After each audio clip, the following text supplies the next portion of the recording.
As a child, I never realized just how many caring adults I had in my corner, rooting me on, taking the time to make sure I knew that my voice mattered and that I had every opportunity to succeed in school. When you grow up surrounded by love like that, it's hard to see how the odds may be stacked against you. The drive to school in the morning was precious to me. I got to sit in the front seat right next to my mom, and she'd even let me pick the radio station sometimes. It wasn't a long drive to school, but it was our time to be together. My mom worked so hard to make sure me and my brothers had what we needed.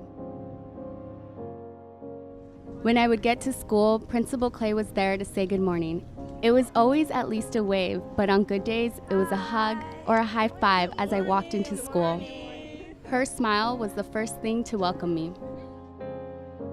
Like most kids, seeing my friends was the best part of the day. Those few minutes we had to laugh and play before the first bell would ring, or how we would meet at our spot to play jump rope at recess or hula hoop during lunch.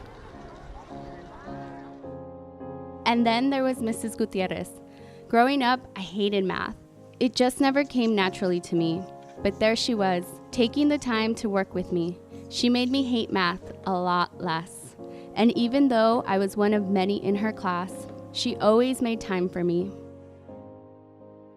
When the last bell would ring, I didn't go home. Mom worked into the evenings, and so I went to think together with some of my friends. Okay, when I say think, you say together. Think. Together!